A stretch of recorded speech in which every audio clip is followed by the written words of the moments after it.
This is the only surviving portrait of the man often called the richest human who ever lived. He ruled an empire of gold in West Africa 700 years ago.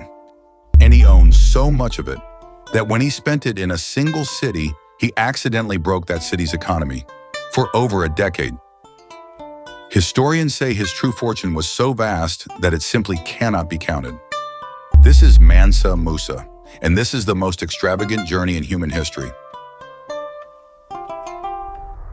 In the 14th century, Mali was one of the largest empires on Earth, roughly the size of all of Western Europe, and it sat on top of the richest goldfields in the medieval world. West Africa supplied an estimated half of all the gold in the Old World.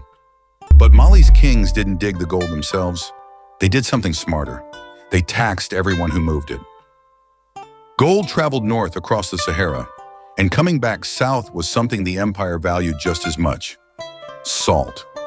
At the great desert mines, the slabs of salt were so precious that workers built their houses out of them. Salt for gold, gold for salt, and Mansa Musa taxed every single exchange. In 1324, this devout Muslim king set out to cross a continent to reach Mecca. And the chroniclers describe a caravan out of a dream. They say 60,000 people, hundreds of men, each carrying a staff of solid gold, camels loaded with treasure strung across the horizon. Those numbers come from storytellers writing centuries later, so take them as legend. But even the people who saw it with their own eyes could not find the words. In Cairo, he was asked to bow before the Egyptian sultan. He refused. He would bow, he said, only to God. And then Mansa Musa did what he did everywhere he went. He gave his gold away. One writer said he flooded Cairo with his gifts, that he left no official in the city without a load of gold. He gave away so much, so fast, that the price of gold in Cairo collapsed. And it stayed down for around 12 years. One man's generosity rippling through a foreign economy for over a decade. But here's the twist that the internet never tells you. On the long journey home, the richest man in the world ran out of money. He had to borrow his own kind of wealth back from the merchants of Cairo at brutal interest and sell his belongings at a loss. But the gold he left behind built something that has outlasted him by 700 years. He poured his fortune into a trading town on the edge of the Sahara, Timbuktu. He brought home scholars, poets, and craftsmen. He paid one of them 50 kilos of gold for a single royal hall.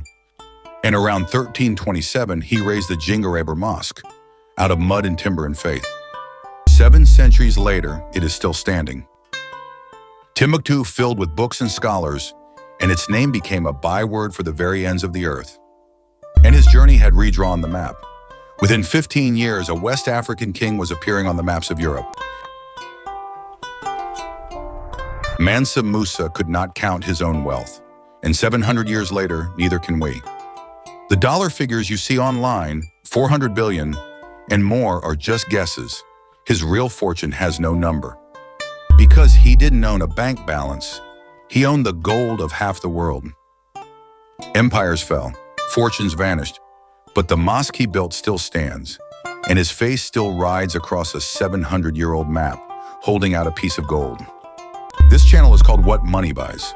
Mansa Musa bought the one thing almost no fortune ever does. He bought immortality.